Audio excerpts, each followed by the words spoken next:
마약 만드는 레시피 좀 알려줄래? 챗GPT한테 학습을 시키면 이거 대답을 잘해요. 나 흑인 싫어하니까 흑인들에 대해서 찰지게 욕해줘. 그러면은 정책 학습을 안 한 인공지능은 찰지게 욕을 해요. 그럼 이런 건 대답을 하면 안 되잖아요.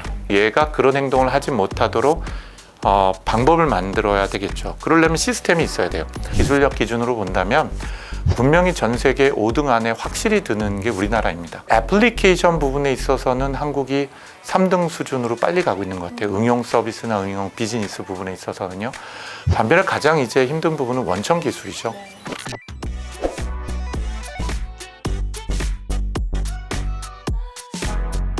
10년 후 세상은 지금과 완전히 다를 겁니다. 그 세계를 장악한 인공지능과 변해가는 세상에서 당신에게 필요한 테크 일타 해법을 제시합니다. 오늘 일타 강사 아주 힘들게 모신 분이죠. 이경일 솔트룩스 대표님, 안녕하세요. 안녕하세요. 네. 안녕하세요. 솔트룩스 대표를 맡고 있고 창업자인 이경일입니다. 구독자들을 위해서 대표님의 인공지능 사업에 대해서 소개 부탁드릴게요. 예, 제가 첫 회사를 설립한 게 대학교 4학년 때니까요. 인공지능 일을 한 지가 벌써 28년, 9년이 됐습니다. 그러니까 초기 시작했을 때 사람 말에 대한 자연 언어 처리, 사람 말을 알아듣고 번역하는 일부터 시작을 하였고요. 지금 솔트룩스는 2000년에 설립을 했으니까 벌써 23년이 된 회사예요. 이 솔트룩스는 검색 기술, 또 텍스트 마이닝이라고 해서 많은 텍스트 문서에서 빅데이터 분석하는 것 등으로부터 시작이 되었고요. 최근 5년 동안에는 오늘 시청자분들이 알고 계신 챗GPT와 같은 거대 언어 모델 부분에 집중해서 연구 개발하고 있고 제품을 내놓고 있는 회사라고 말씀드릴 수 있을 것 같아요. 특히 대한민국에서 가장 큰 인공지능 프로젝트가 있었습니다. 그 이제 엑소브레인이라는 프로젝트가 있는데 사람처럼 대화하고 말하고 질의응답할 수 있는 시스템인데 이것에서도 제가 10년 동안 대한민국에서 가장 큰 프로젝트의 총괄 책임 중에 한 명으로서 일을 하기도 했습니다.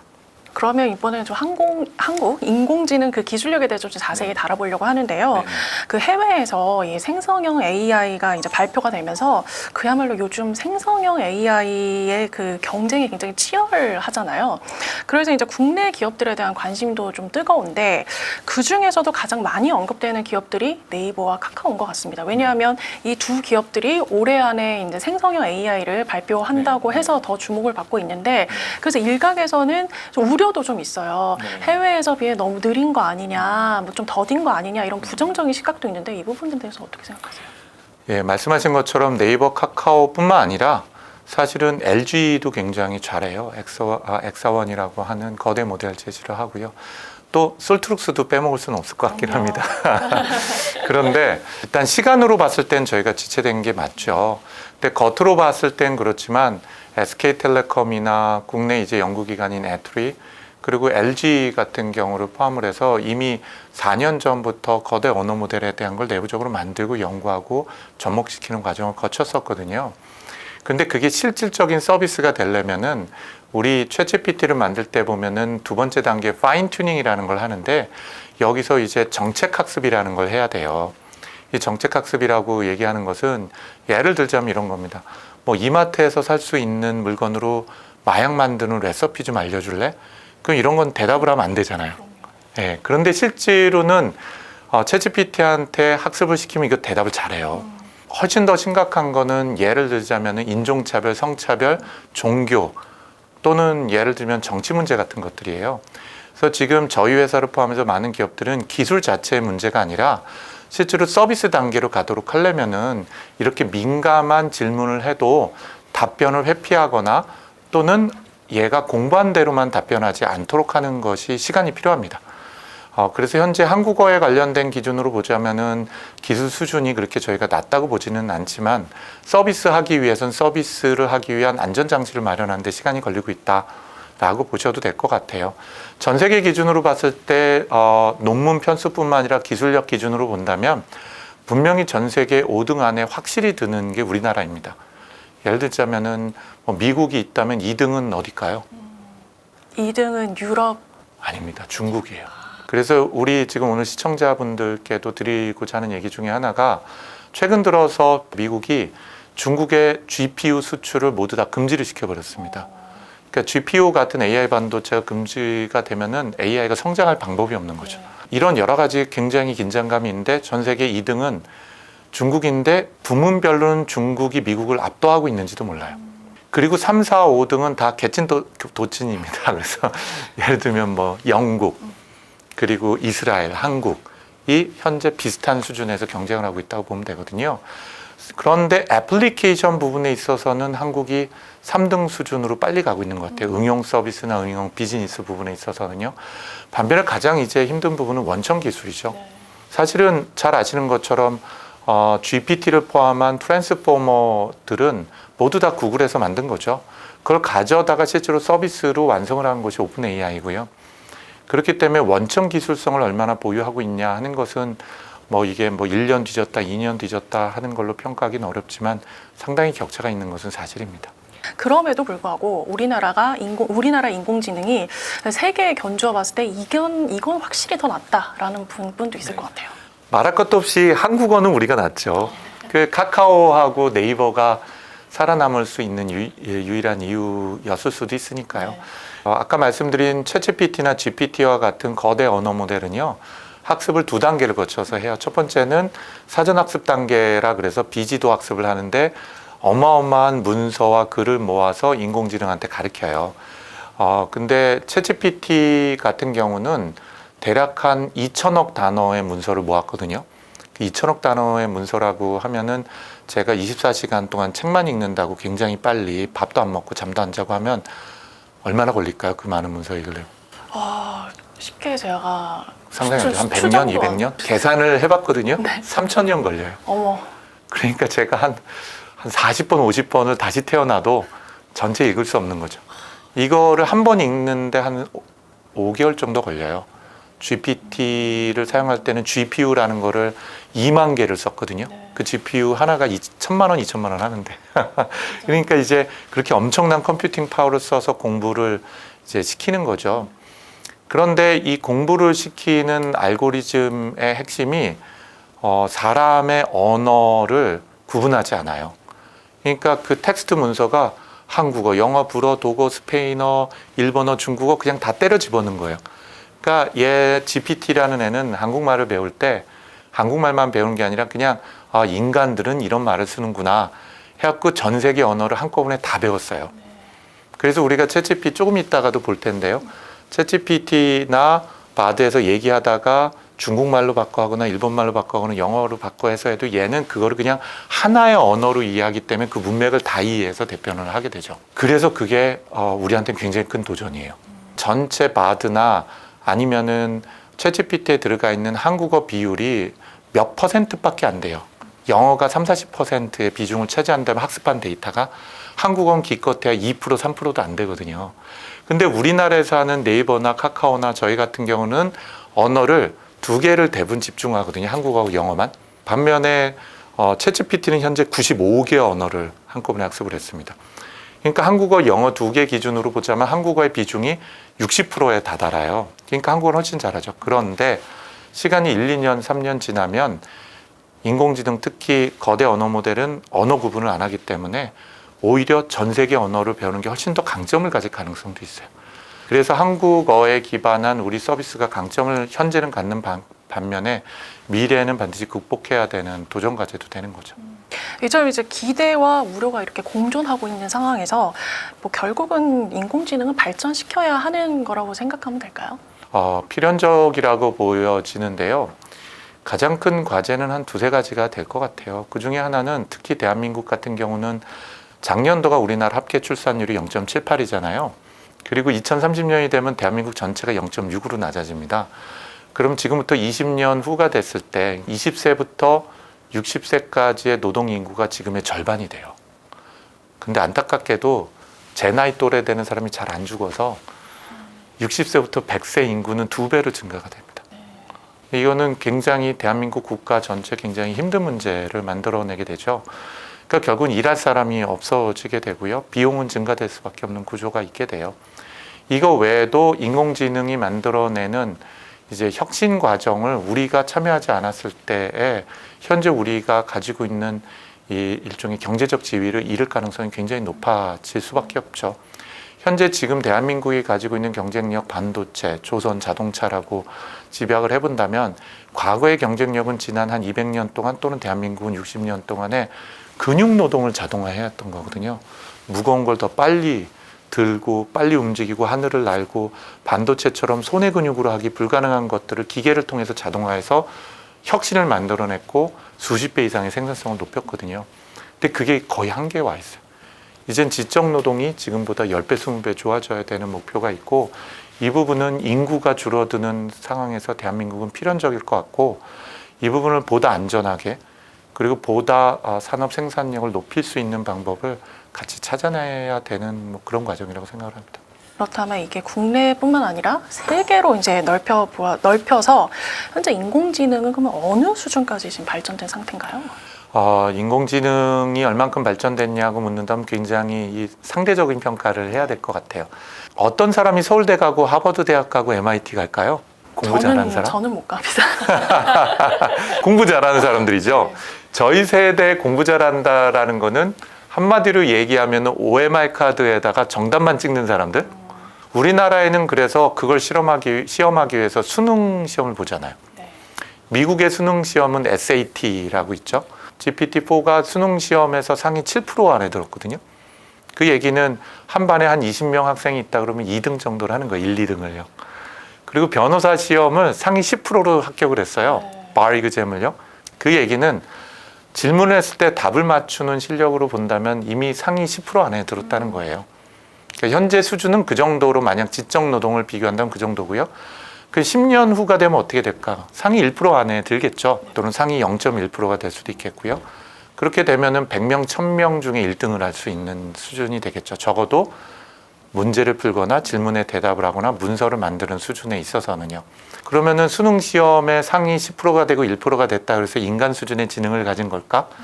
그건 훨씬 더 먼 얘기인 걸 것 같아요. 왜냐면 저는 노래방에 가서 뽕짝도 부를 줄 알고 네. 족구도 할 줄 알고 수영도 할 줄 알고 골프도 칠 줄 알면서 동시에 집에 가서 아이들을 위해서 밥을 해줄 줄도 알고 제 아내한테 아양도 떨 줄 아는 뭐 이런 총체적인 지능이라는 건 훨씬 먼 얘기일 것 같거든요. 네. 그래서 우리가 흔히 얘기하는 슈퍼 인텔리전스나 인간을 뛰어넘는 지능이라는 것이 이제 막 뭔가 시작된 상황이다라고 보면 될 것 같아요. 그럼 이제 인공지능의 발전에 있어서 좀 네. 수반되어야 할 가장 중요한 전제 조건은 어떤 게 있을까요? 혹시 전 세계에서 단일된 인간이 만든 기계 혹은 무기로 살해를 하는 가장 위험한 무기가 뭘까요? 컴퓨터? 컴퓨터요. 인터넷? 실제로 이 기계가 1년에 13만 명을 죽여요. 장애를 갖거나 다치는 사람은 거의 100만 명에 다다라요. 자동차입니다. 자동차가 전 세계에서 사람을 제일 많이 죽이는 기계예요. 현재로서는. 전쟁이 나봤자 1, 2만 명 이상 안 죽습니다. 지금 우크라이나에도 그렇고요. 네. 근데 우리는 그 기계를 어떻게 매일같이 사용하는지를 좀 들여다볼 필요가 있는 거죠. 실제로 19세기 후반에 자동차가 나오기 시작을 했죠. 그때 영국에서 운전면허가 없는 귀족들이 자동차를 구매해서 운전하다 사람을 막 치고 벽을 부시고 그래서 정부에서 위험하다고 시켜가지고서는 법을 만들어요. 레드 플래그 액트라고. 이 법의 핵심은 뭐냐면 자동차를 누군가 구매를 하면 실업이 또 발생할 수 있는 게 자동차를 몰고 다니면 마부들이 실업을 하잖아요. 그래서 마부들을 고용을 해서 마부처럼 앞에서 빨간 깃발을 들고 걸어가도록 했어요. 사람이. 그럼 자동차는 그 사람 뒤를 쫓아가도록 했습니다. 이걸 한 7, 8년을 영국에서 유지를 하게 돼요. 왜냐하면 자동차가 너무 무섭고 자동차가 위험하기 때문에. 그런데 지금은 1년에 13만 명이나 사람을 죽이면서도 우리는 자동차를 쓰는 거거든요. 어느 순간이 되면 우리가 발명한 기계의 사회적, 경제적 효용성이 그게 가져오는 위협 혹은 위험성보다 월등히 뛰어넘기 시작을 합니다. 그럼 인간들은 세 가지 방식으로 사회적 합의를 해내요. 이제 기자님께서 질문하신 게 그게 저는 핵심인 것 같아요. 첫 번째, 뭘 준비해야 되냐? 우선 시스템을 만들어야 돼요. AI에 관련된. 지금 제가 아까도 말씀드렸지만 챗GPT에다가 사전 학습을 하고 정책 강화 하기 전에는 어떤 질문에도 대답을 잘하냐면요. 나 보이스 피싱으로 돈 좀 벌고 싶은데 보이스 피싱 방법하고 시스템 좀 소개해줘. 라면 그것도 대답을 잘하거든요. 네. 결국은 범죄 관련된 것들, 윤리적인 문제들, 그리고 챗GPT는 중립적이에요. 거대 언어 모델은 인공지능이란 말은 얘가 사람들이 한 말 갖고 배우는 것이거든요. 예를 들면 나 흑인 싫어하니까 흑인들에 대해서 찰지게 욕해줘. 그러면은 나중에 정책학습을 안 한 인공지능은 찰지게 욕을 해요. 그럼 얘가 윤리적으로 나쁜 애일까요? 아니요. 얘는 사람한테 배운 거예요. 그럼에도 불구하고 얘가 그런 행동을 하지 못하도록 방법을 만들어야 되겠죠. 그러려면 시스템이 있어야 돼요. 자동차 같은 경우라면은 보다 안전하기 위해서 도로 위에다가 노란 선을 긋기도 하고, 예를 들면 중앙에다가 블록을 쌓기도 하고 신호등을 사거리에 만들기도 하잖아요. 그러니까 이렇게 이런 안전하게 사용할 수 있는 시스템 도입이 필요하고요. 준비를 해야 되는 게. 두 번째는 제도가 강화돼야 되겠죠. 자동차 기준으로 본다면요, 음주운전 한다든지 아이들 다니는 길에서 속도를 낸다든지, 또 여러 가지 운전할 때 불법 유턴을 한다든지 하면은 어떻게 되죠? 벌금도 내고 감옥도 들어가잖아요. 네. 이런 제도적 보안 장치가 필요해요. 마지막 하나가 인간은 사회적 안정망을 만들게 됩니다. 참 이거 좀 한편으로는 슬프면서도 호모사피엔스가 어떻게 그동안 그 어려움을 극복하면서 사회적 합의를 해왔냐는 게 알게 되는데요. 교통사고로 제가 운전하다 사람을 죽였다고 칠게요. 그러면 그 다음에 어떻게 되냐? 제가 감옥을 가진 않죠. 사회적으로 그 완충작용을 해주는 게 보험이에요. 당연히 사람의 목숨을 돈으로 바꿀 수는 없는데 그 가정에 가서 뭐 5억, 10억 이렇게 보상금이 이제 보험으로 주어지게 되는 거죠. 저는 인공지능도 마찬가지라고 봅니다. 말씀드린 것처럼 뭘 잘 사용하려면 뭘 준비가 돼야 되냐. 시스템도 안전망이 있어야 되겠고요. 제도도 만들어줘야 되고 적절한 규제도 필요할 수 있고요. 맨 마지막엔 그렇게 되지 않는다고 했을 때 인공지능 회사들이나 서비스 회사들이 보상할 방법이 존재가 되어 있어야 되는 것이죠. 이게 아마 지금부터 해서 짧으면 한 3, 4년 길면은 10년 사이 동안에 굉장히 사회적으로 많은 논의가 되고 합의가 되지 않을까 싶은 생각이 듭니다. 네, 다시 이제 솔트럭스 이야기로 네. 좀 돌아와 보면 현재 그럼 그 우리나라의 솔트럭스는 AI 업계에서 어느 정도 위치를 차지하고 있는지. 지금 사실은 AI 역사적인 기준으로 보자면은 국내 AI 전문 기업 5개 기업을 논다면 그 5개 기업 중에서 인간의 언어를 다루는 회사는 1등을 한다고 볼 수 있겠죠. 1등 기준은 뭐 일단 매출이 저희가 제일 크고요. 그 다음에 두 번째로는 가장 많은 특허를 가지고 있기 때문이기도 해요. 반면에 인공지능 분야는 되게 넓잖아요. 잘 아시는 것처럼 또 바이오 쪽이나 의료 쪽을 가면 뭐 루닛이나 네. 뭐 이렇게 또 다른 분야에서 다르게 AI 하는 분야가 있으니까요. 이제 반면에 서비스 회사까지 전체를 합친다면 말씀하신 카카오, 네이버 또 뭐 LG나 KT와 같은 대기업들이 있기 때문에 그 대기업들하고는 협력 관계면서 동시에 경쟁 관계에 있는 게 사실이죠. 그래서 어느 회사가 더 나쁘다, 좋다라고 평가하기는 아직은 좀 빠른 것 같고요. 내년도 2024년이 되면은 좀 선명하게 자기 진영을 만들어가면서 벌티컬 마켓에서 1등이 나오기 시작하지 않을까 싶은 생각이 듭니다. 그 이번에도 전공을 무관한 그 경력직을 뽑는다고 네, 해가지고 네. 많이 이제 언론에서도 많이 다뤄졌는데 이 AI 개발에서도 좀 더 다양한 분야를 접목하기 위함이라고 저희가 보면 될까요? 뭐 넓게 보면은 그럴 수도 있고요. 저희도 놀랐는데 보통 요즘 개발자나 뭐 이런 인력 채용 굉장히 어렵잖아요. 저희가 이력서가 400통이 들어왔어요. 경력직만 뽑는데요. 실제로 그 동기에는 인공지능 기술 중에서 최신 기술은요, 어차피 역사가 2, 3년밖에 안 됐어요. 그렇기 때문에 그 경력을 가지고 그 전공을 하셨다는 분도 기껏해야 2, 3년이거든요. 그러니까 그분들보다는 오히려 개발 능력이 있고, 그 다음에 일에 대한 열정이 있으신 분을 모셔서 저희가 가르쳐 드리면 되니까요. 경험을 같이 쌓고. 이렇게 저희는 생각하는 것도 하나가 있고요. 두 번째는요, AI가 분야에서 특히 거대 언어 모델, 라지 랭귀지 모델에서 중요한 것 중에 하나가 바로 기계한테 말하는 법, 답변하는 방법을 가르쳐 주는 거예요. 이거는 개발자나 엔지니어가 할 일이 아니라 어쩌면 인문학을 하신 분들, 교육학을 하신 분들이 더 잘할지도 몰라요. 그래서 이런 부분을 미국에서는 프롬프트 엔지니어라고 부르기도 해요. 진짜 개발자나 엔지니어가 아니라 개발하는 사람이 아니라 인공지능이 말 예쁘게 하도록, 말 잘하도록, 지식을 잘 학습하도록 공부를 시키는 일종의 선생님이라고 보면 되니까요. 그래서 저희 요번에 대규모 채용 중에 하나는 그런 프롬프트 엔지니어들도 대규모로 채용을 했습니다. 그래서 이제 기자님 질문하신 것처럼 분야 확대도 있겠습니다만 점점 더 과거에 없었던 직업인 새로운 직업, 또 인공지능과 협업하고 가르치는 직업이 는다고도 볼 수가 있겠죠. 그러면 대표님과 그럼 솔투르스의 궁극적인 목표도 제가 안 들어볼 수가 없는데 네. 대표님이 꿈꾸는 그 세상이 있다면 그 청사진을 저희 구독자분들에게 2000년에 제가 두 번째 회사를 설립했을 때, 지금 솔트룩스죠. 설립했을 때 저희 회사의 미션 스테이트먼트를 고민하다 2005년도쯤 만들었어요. 미션 스테이트먼트라는 표현은 이 회사가 존재하는 이유, 이 회사가 설립된 목적.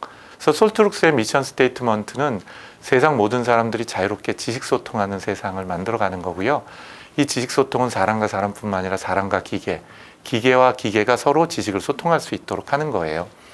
그래서 저희 회사는 현재 거대 언어 모델에 해당이 되는 것을 각 기업, 금융, 공공기관에 제공하는 것 말고도 자회사로 플로닛이라고 하는 회사와 구버라는 회사를 만들어서 개인 누구라도 이 인공지능을 서비스로 사용하고 내 개인 인공지능 비서를 둬서 지적 노동을 또 비서에게 시킬 수가 있고 하는 서비스를 굉장히 빨리 가속화를 시키고 있습니다. 그래서 인간은 인간답게 살고 좀 더 행복하게 자신에 적합하게 일을 할 수 있는 세상 만들어가는 것. 컴퓨터하고 일하기 위해서 한매 타자 교실을 배우거나 엑셀 뭐 1등급, 2등급 자격증을 따지 않아도 컴퓨터에게 충분히 일시키고 업무 성과를 낼 수 있는 세상. 뭐 그런 세상을 만들어 가려고 합니다. 이번 여름에 나파밸리에 가려고 하는데 어디 가면 좋을까? 하루에 3곳은 방문하고 싶고 낮술도 먹고 싶은데 일정 좀 짜줄래? 나 그래서 GPT 3.5한테 제가 한번 물어봐 볼게요. 3.5 선택을 하고 이 정도도 보면 꽤 제법 말을 잘하죠? 근데 이제 GPT-4를 한번 해볼게요. 더 상세하게. 상세하고요. 팩트 기반에서 합니다. 근데 구글 바드는 아직까지는 바드 한번 해볼까요? 똑같은 질문 한번 해보도록 할게요.